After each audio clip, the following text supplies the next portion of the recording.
Bismillah, Assalamualaikum warahmatullahi wabarakatuh. Selamat datang di video presentasi kelompok 5 tentang perkembangan bahasa anak usia 0-3 tahun.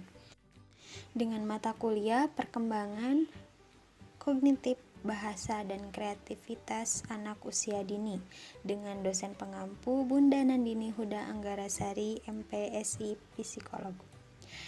Kami dari kelompok 5 yang beranggotakan Nisa Nurul Kolbiah dan Yeyen Lainatul Musyaropah. Materi yang akan kami bahas yaitu yang pertama, pengertian perkembangan bahasa, yang kedua, aspek-aspek perkembangan bahasa, yang ketiga, otot-otot yang mempengaruhi perkembangan bahasa, yang keempat, faktor yang mempengaruhi perkembangan bahasa, yang kelima, stimulus yang meningkatkan perkembangan bahasa pada anak usia dini. Perkembangan merupakan suatu proses yang bersifat kumulatif, yang mana perkembangan terdahulu akan menjadikan dasar bagi perkembangan selanjutnya. Nah, oleh sebab itu, apabila terjadi hambatan pada perkembangan terdahulu, maka perkembangan selanjutnya cenderung akan mendapatkan hambatan. Itu menurut Jamris Sugiono pada tahun 1999. Selanjutnya yaitu ada perkembangan bahasa anak usia dini yang dikemukakan oleh Mansur, bahwa perkembangan bahasa mengikuti suatu urutan yang dapat diramalkan secara umum, sekalipun terdapat variasi di antara satu anak dengan yang lainnya, dengan tujuan untuk mengembangkan kemampuan anak berkomunikasi. Adapun aspek-aspek perkembangan bahasa, yang pertama yaitu aspek perkembangan bahasa pada awal bayi. Komunikasi lisan pertama pada bayi melalui tangisannya dan juga melalui suara-suara ocehan. Suara ocehan merupakan huruf hidup dan tunggal.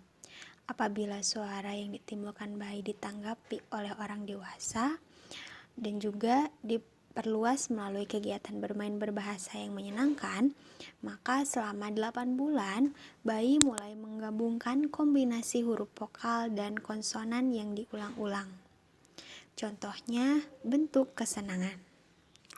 Yang kedua yaitu aspek perkembangan bahasa pada awal kanak-kanak melalui pemerolehan keterampilan.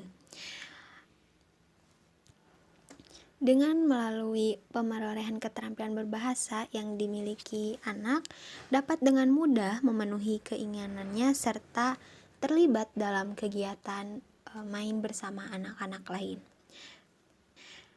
Bahasa reseptifnya lebih banyak dari bahasa ekspresifnya. Namun, ia dapat mengembangkan kosakata ekspresif 50 kata lebih. Yang ketiga yaitu aspek perkembangan bahasa pada masa akhir anak-anak usia 3 tahun. Ia dapat secara jelas mengartikulasi 3.000 atau lebih kata-kata. Kosakatanya secara terus-menerus akan meningkat. Ia dapat dengan mudah membuat pernyataan 3-4 kata dan ia juga selalu bertanya. Anak-anak mengembangkan bahasanya berdasarkan pada bahasa yang digunakan dengannya. Oleh karena itu, anak menghabiskan waktu terbanyak mereka dalam kelompok pengasuhannya. Maka orang dewasa dalam lingkungan ini dapat memberikan dampak positif bagi perkembangan bahasa. Adapun otot-otot yang mempengaruhi perkembangan bahasa anak usia 1 tahun. Anak yang mencapai umur 1 tahun, ia akan memiliki kontrol yang lebih baik atas jari-jari mungilnya dan kontrol otot tangan yang lebih baik dari sebelumnya. Nah, keingintahuan si kecil akan membuatnya semangat mempelajari dunia sekitar. Contohnya seperti alat musik yang bisa ia goyangkan dan bisa dengan dipukul akan membuatnya senang. Seperti halnya mainan dengan kancing, roda, bagian yang berwarna-warni.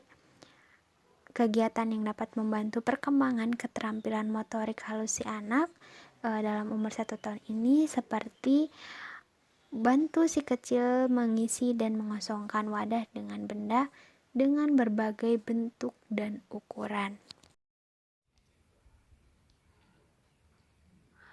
Selanjutnya, stimulus yang dapat meningkatkan perkembangan bahasa.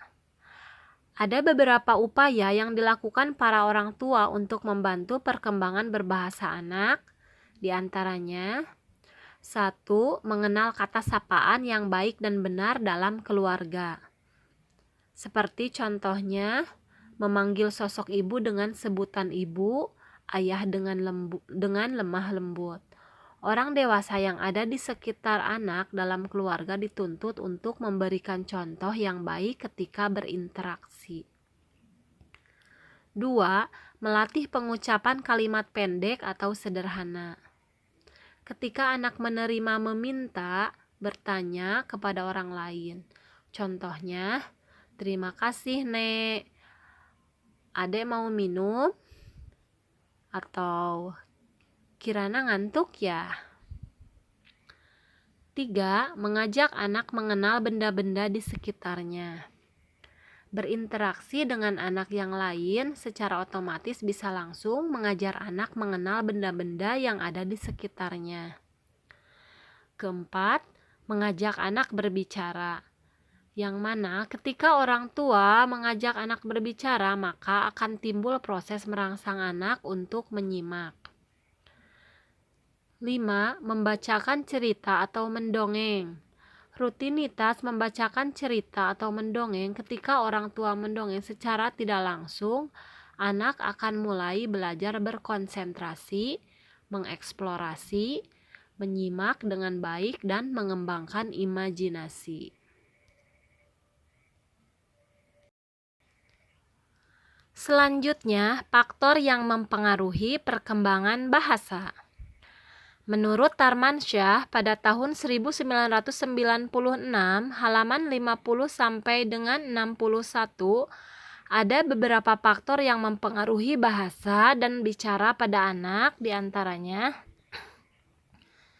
1. Kondisi jasmani dan kemampuan motorik. Seorang anak yang mempunyai kondisi fisik sehat tentunya mempunyai kemampuan gerakan yang lincah dan penuh energi. Anak yang mempunyai kondisi fisik normal akan mempunyai konsep bahasa yang lebih lengkap jika dibandingkan dengan anak yang kondisi fisiknya terganggu. Hal ini jelas akan mempengaruhi kemampuan berbahasa anak yang berbeda. Dengan demikian, akan terjadi perbedaan kemampuan berbahasa dan berbicara antara anak yang kondisi fisiknya normal dan anak yang kondisi fisiknya terganggu. 2. Kesehatan umum. Salah satu faktor yang mempengaruhi belajar bahasa dan bicara adalah keadaan kesehatan umum anak. Karena kesehatan umum yang baik dapat menunjang perkembangan anak, termasuk di dalamnya perkembangan bahasa.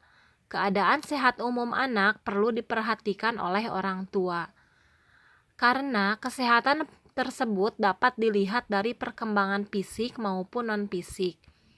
Misalnya, intelijensinya, sosialnya, emosinya, mentalnya, dan sebagainya. 3. Kecerdasan. Kecerdasan pada anak ini meliputi fungsi mental intelektual.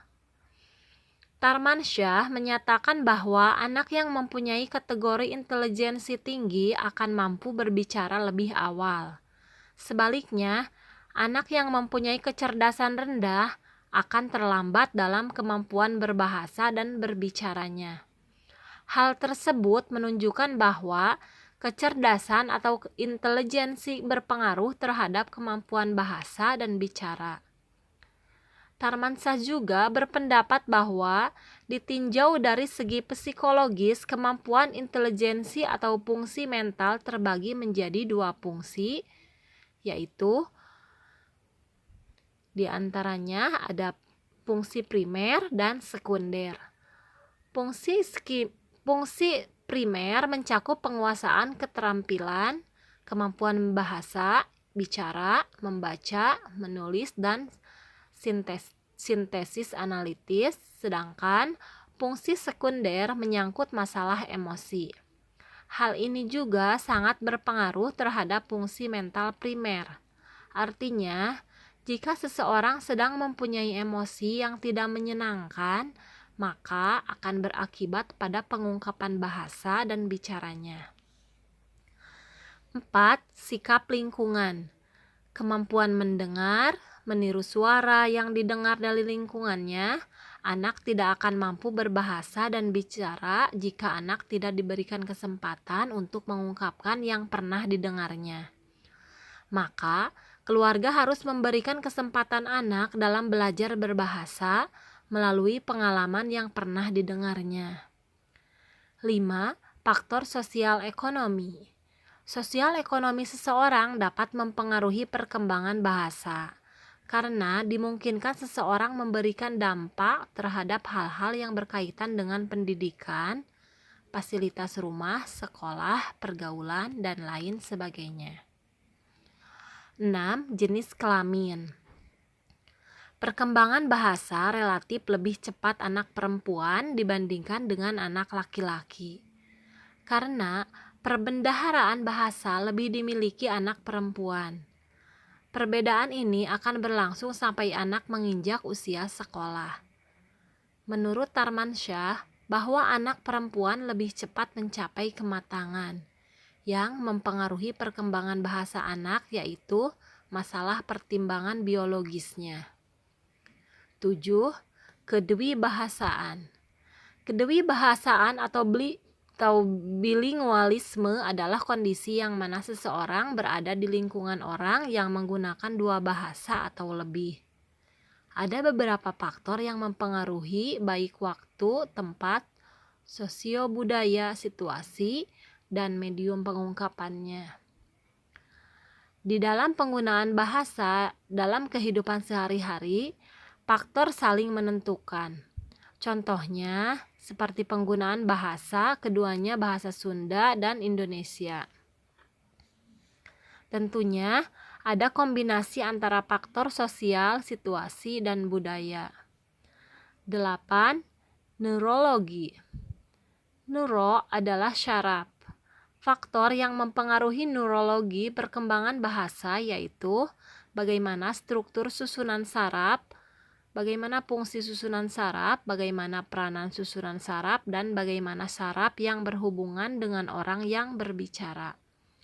Struktur susunan saraf merupakan yang paling penting yang berpengaruh pada bahasa anak.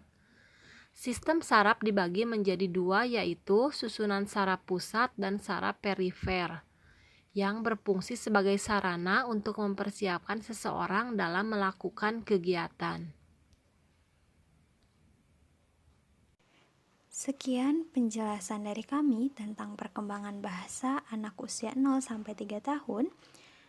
Terima kasih sudah menyimak. Mohon maaf jika ada kata-kata yang salah dan semoga bermanfaat.